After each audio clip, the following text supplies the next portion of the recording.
Wala daw tinupad. Dalawa lang yung hiling niya. Alam niyo kung anong hiling niya? Panoorin na muna natin. Pakinggan natin yung sinasabi niya. Balik tayo sa akin. Sa akin na lang.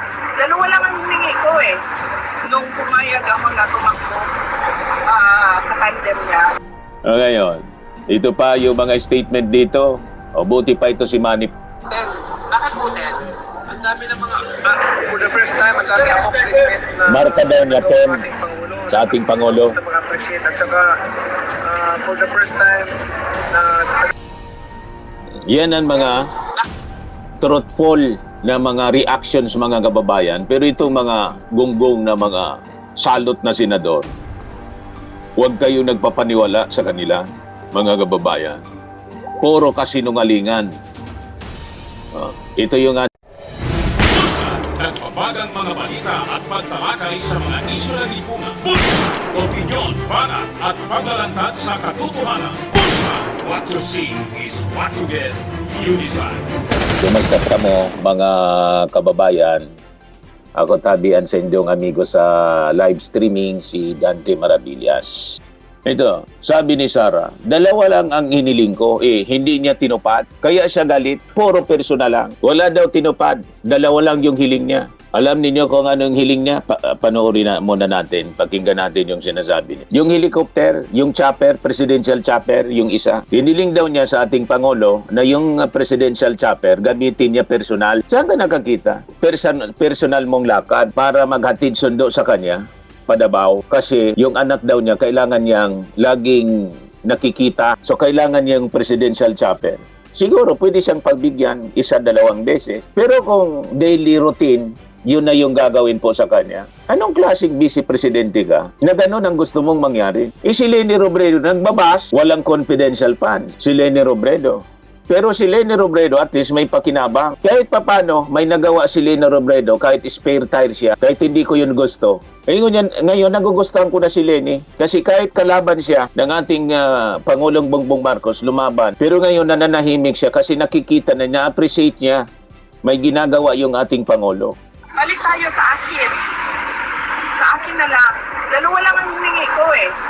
Nung pumayag ako na tumakbo sa tandem niya bilang kanyang vice president.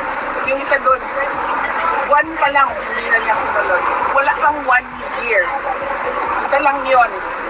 Related lang yon sa pakiusap ko sa kanya.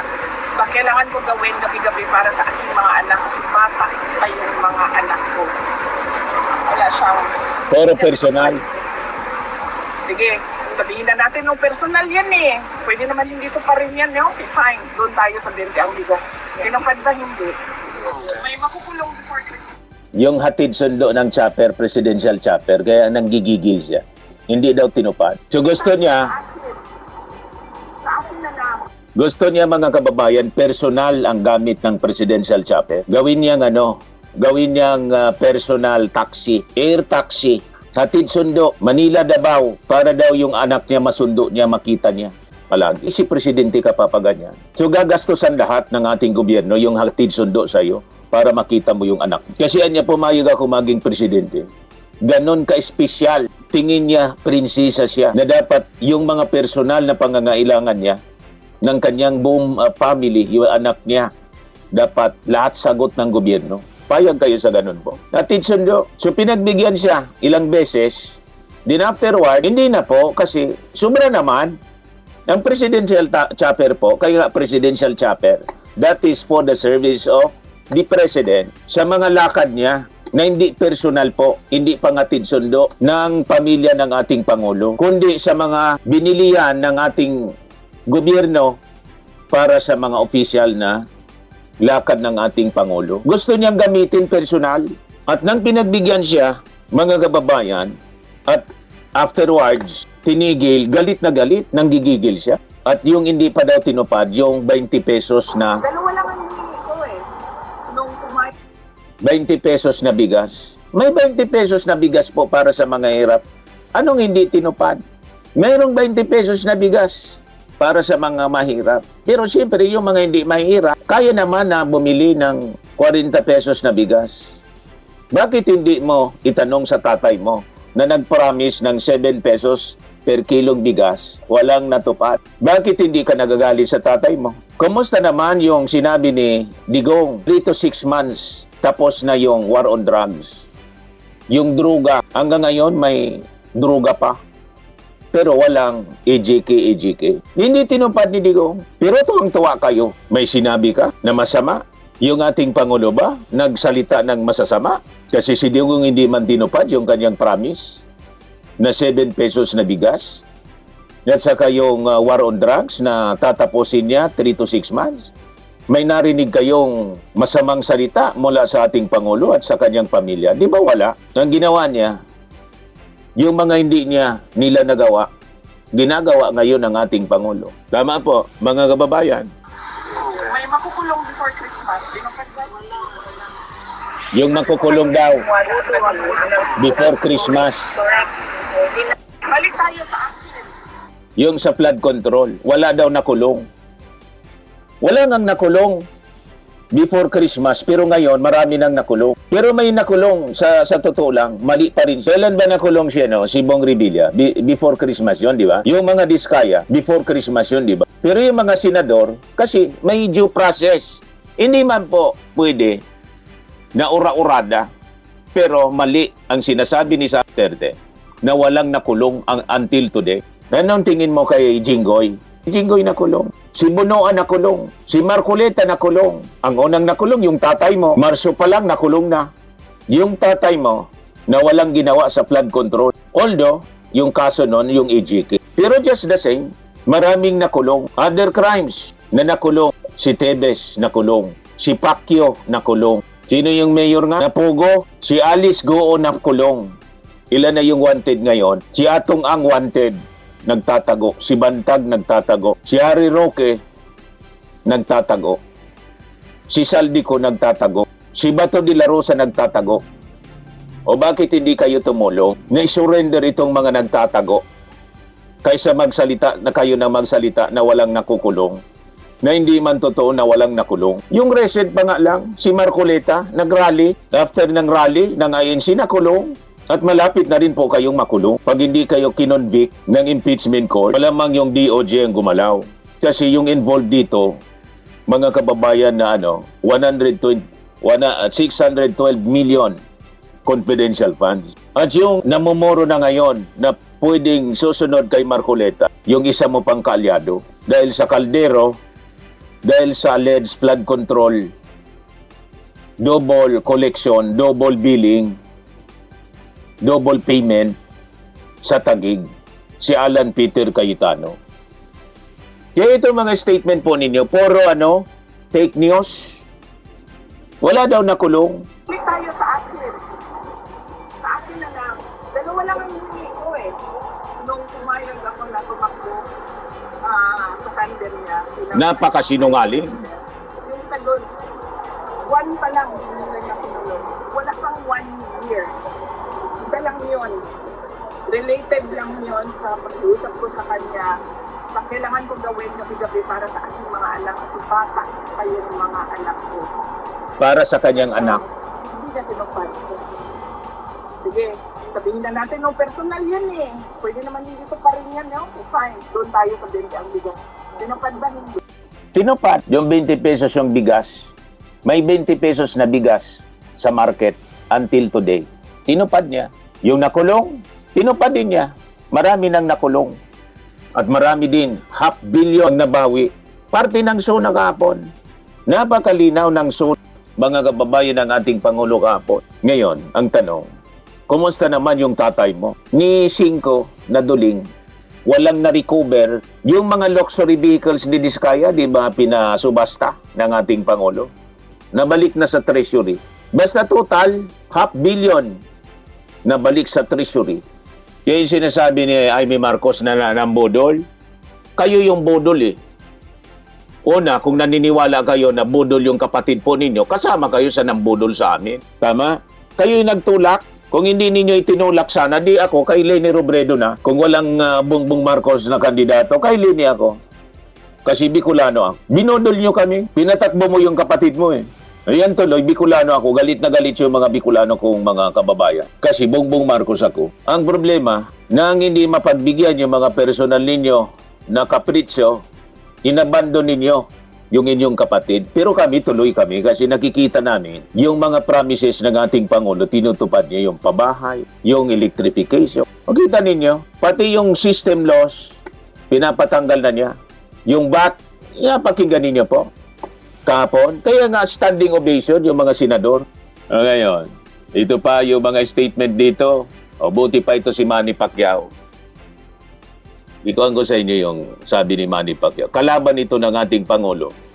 Ito yung nagsasalita ng tama. Truthful. Mga kababayan. Nasaan na si Manny Pacquiao? Bakit po din? Ang dami ng mga, for the first time, ang dami accomplishment na Marka daw niya 10 ating Pangulo. sa ating Pangulo. Mag-appreciate at saka for the first time na sa tagal ng panahon sa kanyang administrasyon inumpisa ng investigasyon sa korupsyon at maraming nang nakulong, may mga Maraming nakulong. Yan ang totoo. Talagang yan ang concept ng bansa natin eh. So maganda yung accomplishment din ng ating Pangulo, hindi lamang sa korupsyon, kundi pati pag yung tugunan yung mga ibang problema like economic growth and development ng mga jobs na pag-provide ng jobs sa ating mga Pilipino. Maraming nagawa. Yan ang totoo. Oh, si Rafi Tulfo. Then, ano masasabi niyo sa naging sana ni Pangulong Bongbong Marcos? Pinaka nagustuhan ko doon Oh, si yung, Erwin pala. Erwin Tulfo. yung pag less than 340,000 ng income pumaba, wala nang tax or bababa. Tapos pangalawa, yung pinapalis niya na yung systems loss, which ako tamang-tama ang chairman ng Committee on Energy. We will do that immediately. Pati yung alisin na rin yung VAT sa electric bill. Tama nga naman siya eh. Bakit tayo magbabayad ng VAT, di ba? Pero sa number 2, yung systems loss. Bakit tayo mag-iyong yung mga nag-evaporate na power daw? Ba't sa atin sisingilin yung mga jumper? Dahil nag-jumper, sisingilin tayo ng mga kumpanya. Kaya unfair naman sa atin, hindi naman tayo nagnakaw, hindi tayo nag-jumper. Correct. Bakit mo kukunin sa atin, di ba, sa mga consumer? So yun ang nakakatuwa na sinabi niya. So ako bilang chairman ng Energy Committee ng Senate, I will work on it immediately. Sana bago matapos ang 28th Congress, may pasa na yung, may mga nakasalang na kami na batas. Hindi lang sa electricity, pati sa gasolina, diesel, nag-hearing na rin kami. Para magkaroon ng price cap. Kasi ngayon, wala kung gusto lang ng kumpanya, magkano yung tataas, yun lang eh. Walang, hindi kayang pigilan ng gobyerno dahil nasa EPIRA law yun, nasa all the regulation law. Babaguhin ho natin yan na may pakialam na ang gobyerno, every time natataas sila ng presyo, sisilipin ng gobyerno, ng DOE, kung tama ba yung increase na yun at magkano. Sir, how about po dun sa PPC nuclear energy? Ano po sa tingin niyo? Maganda po yun kasi gumagamit na tayo ng nuclear sa mga medicine, ano pa. Pero yung electricity, malaking may tutulong yun eh. Yung nga lang, yung kinakatakot ng kababayan natin, baka magkaroon ng mga leak. Pero syempre, I-explore na natin yung nuclear energy, sabi ng ating Pangulo. ang magtatayo naman yung mga foreign companies, hindi naman tayo yung mga tao natin, kundi yung mga foreign companies, yung mga contractor ang gagawa noon na make sure na may mga experience sa nuclear energy. Sir, on your part, Yan ang mga truthful na mga reactions mga kababayan. Pero itong mga gunggong na mga salot na senador, huwag kayo nagpapaniwala sa kanila, mga kababayan. Puro kasinungalingan. Ito yung ating Pangulo, yung sa Pax Silica po. The Pax Silica Industrial Hub will create an ecosystem that will have AI at its core. It will bring quality jobs to our people, accelerate our industrial competitiveness, and revitalize our economy. The Pax Silica Industrial Hub will create... Kaya kinokontra po ng mga DDS ito. Sinisiraan, pati ni Amy Marcos, yung Pax Silica. Pag tiningnan mo kasi, yung Pax Silica mga kababayan, ito yung magpupo sa atin sa highly industrialized country status natin. magiging compete kasi ng China. Kaya ang daming mga pages, sinisiraan yung Pax Silica po. Huwag kayong naniniwala po sa kanila. At pag tayo na yumaman ng yumaman, magiging military power tayo, hindi na tayo mabubuli nila. Lalo't poproteksyonan tayo ng Amerika lalo. In Japan, South Korea, European Union, kasi lahat sila investors yan. Ang gusto kasi ng China po, mga Chinese ang papasok dito sa ating bansa na mga investors. Na puro po substandard ang mga produkto na binibenta sa atin. Yumayaman sila kasi madali na masira yung mga Chinese products, Chinese made, ang dali-dali masira. Sige lang ang bili natin. Sige ang yaman nila. Ngayon, mga quality na. Kasi yung mga bansa, mga quality products na mga investors ang nandito mag-invest po. Hindi mga Chinese na most of them ginagamit pa nilang spy. Di ba ang daming spy po? Ginagawa dito sa atin. Yan ang rason kung bakit walang tigil ang propaganda sa Pax Silica, mga kababayan. Kesyo hihigopin yung tubig, isubra-subra po yung tubig natin, lumulubog na yung Metro Manila dahil sa tubig na bumabagsak, mga kababayan, sa mga kabundukan ng Central Luzon. Di ba? So, yung tubig, surface water, i-impound po dyan sa Clark City para magamit po ng Pax Silica ng mga industries at yung excess niyan gagamit ng mga communities. So, masusolusyonan pa nga yung baha. Hihigupin na niya pati yung kuryente. Yan ang mga propaganda nila. Anong hihigupin po? Gagawa silang sarili nilang power plant dyan para sa pangangailangan ng mga investors dyan. Naintindihan na ninyo? Ito kasi ninyo, kasi ito hindi ninyo kaisipan ito ng napaka-talino nating presidente, si Bongbong Marcos. Napapahiya kayo kasi si Sara Duterte, ang programa lang po na makikita natin, tree planting. Tapos, pagbisita sa mga patay.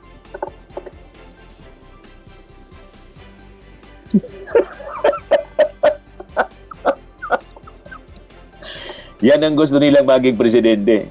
Anong programa? Tree planting. Pang-barangay. Tapos pagbisita sa mga patay. Yan ang trabaho ng mayor. Palibasa, yung utak ni Sara, pang mayor lang. Pang mayor. Hindi pwedeng pang presidente.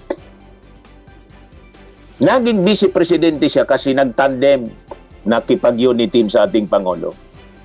Pero kung hindi po, talo si Sara, presidente yung kanyang tatay, umatras kasi nang makita na yung ating Pangulo, mga kababayan, ay nagdesisyon na tumakbo. Hindi siya mananalo. Kasi kung sabi ko sa inyo, mga kababayan, kung mananalo siya, naniniwala kayo na mananalo si Sara? Diniretso na sana. Presidente yung kanyang tatay. The fact na hindi niya diniretso, ibig sabihin, naniniwala siya hindi siya mananalo. Nakita ninyo yung mga yung mga sorties, mga rallies, kukunti yung green. Kaya yung 32 million kasi po, hindi magkakamali yung analysis ko. Yung 32 million, 31 million 500 doon, 500,000, 32 million 500,000, mga Marcos supporters. Kaya nag-32 million siya kasi po, yung mga DDS hindi man po ibinoto yung ating Pangulo. Pero yung mga Marcos loyalists, mga kababayan, at Marcos supporters tulad ko po, ibinoto namin si Sara kasi yun ang in-endorse ng ating Pangulo. Binoto na. Ang first choice ko po, si Tito Sen. Yan lang sabi ko, matatalo man lang, di si Sara na lang. Para may katulong yung ating Pangulo. Yun pala, hindi man tutulong. Na may ruwisyo pa. O naintindihan na ninyo, mga DDS? Kaya nga hindi po kayo lunsad ng rally. Nag-rally na naman. Ano na nangyari sa rally ninyo? Until today, ang Pangulo yung ating Pangulo pa rin. Hindi makaupo si Sara despite ng mga gusto nilang mangyari. Kaya nag-rally si Sara doon sa London. Yun yung mga nauto nila dyan. Yung iba nga doon, hindi man taga-London, mga taga-ibang bansa sa Europe, pumunta doon para may audience si Sara sa paninira niya sa ating Pangulo. Kasi kung marami kayo, o di mag-people power na kayo, ba't hindi pa kayo mag-people power? Ilang attempts na ninyo na mag-people power para iupo si Sara? O di ba? Palpak. Huwag kami mga DDS. No, ito si Dumaldal. Basahin natin yung sinasabi niya at basagin natin. Sabi niya, kung tunay na Pangulo ng Pilipinas, ang nais niyang ipakita, hindi sapat ang pagpapakita ng kalungkutan sa sinapit ng isang kamag-anak. Mas malagang ipakita ang tapang na panagutin ang sino mang nasa likod ng mga aligasyon ng katiwalian. Yung sinabi ng ating Pangulo, nalulungkot siya kay Martin Romualdez, pero dapat managot yung mga nasasangkot sa flood control. Ito yung reaction niya. Mas malagang ipakita ang tapang na panagutin ang sino mang nasa likod ng mga aligasyon ng katiwalian, ano man ang kanilang apelyido, posisyon o impluensya. Hindi simpatya para sa mga makapangyarihan ang hinihingi ng taong bayan. Ang hinihingi nila ay katotohanan, pananagutan at hustisya. Yan ang rason po kung bakit po nakulong si Marcoleta, nakakulong na din si Jinggoy, nakakulong na po si Bong Revilla, at malamang may makukulong pa na ilan pang senador. Yung sangkot sa Caldero at sangkot sa Ghost Project sa Taguig. You just wait. Malapit na po. Natataranta na nga po yung mga kaalyado po ninyo. At yung sangkot sa pagpatakas kay Bato de la Rosa, malapit na rin po sila. In fact, sinasabi na ni Cayetano, uubusin daw sila. Sinasabi din ni Amy Marcos, uubusin sila, iniisa-isa. Uubusin nga po, tama kayo. Kaya itong sinasabi ninyo po, Pulong, ito na mismo yung ginagawa ng ating Pangulo. Walang apelyidong pinipili, uubusin talaga. Kesyo Duterte ka, uubusin yan. Wait lang kayo. Sunod na, kasi mga kababayan, imagine, yung Davao, wawa yung mga taga Davao. 51 billion ang sa Singapore. Anong klaseng mala Singapore yan? Ano nangyari sa mga flood control? Bakit binaha pa rin? Hanggang kalahati ng bahay, nasa bubong na. Nagsipaglikas yung mga tao. Kaawa-awa, 51 billion, never in the history of any district ng isang distrito tumanggap ng 51 billion. In fairness, maganda po yung Si Sabiri. Sa opening 5 minutes pa lang, tumpak na. Ang gusto kong mapakinggan na magkakaroon talaga ng big fish na makakasama dito sa mga kaso, dito sa flood control. Ang magandang binanggit ng Pangulo na kahit po pamilya, masakit man sa kanya, ay tutuluyan pa rin yan. So, maganda po yan, mensahe sa taong bayan na walang sasantuin dito sa issue ng flood control. At marami siyang sinabi at binanggit. For example, yung pagbaba ng presyo ng kuryente, natatanggalin na po natin yung systems loss. Naku, lahat po tayo dito, lahat po tayo makikinabang yan. Lahat ng bill ninyo, ng Meralco, lahat ng bill ninyo sa probinsya, babawasan ng presyo at bababa ang presyo ng kuryente ninyo. Malaking bagay yan. And of course, many other things that he mentioned that are marching orders to Congress to pass. Gagawin po natin yan. Tama po. Ayan man lang, mga kababayan. Babay na po, mga kababayan. Cleaning and lifting cream, pinapahid po sa mga pulses in affected area. Mainam po sa paninigas ng mga kaso-kasuan. Ito naman po, Automax Radiant Serum. Sa mukha naman yung application, anti-aging po siya. You will look 10 years younger than your age. Sa mga cancer patients naman po, baka lang gusto ninyo itong itry. Neng siya Red Mix Fruit Drink. Hindi mo po siya gamot, food supplement siya. Kaya lang, gawa siya mga kababayan sa goji berry. Yung goji berry may anti-cancer properties.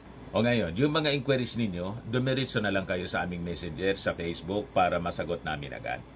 Ayos pa? Ayos na ayos niya, Mr. Maravilla. Sa mga nagana po ng malinis and spacious fitness gym, pumunta lang po kayo sa aming Colossal Fitness Gym. May Grab ka rental din po kami. But anyway, ito po pala yung aming bagong product na binibenta online. I am worldwide amazing pure organic barley powdered drink mix from Australia.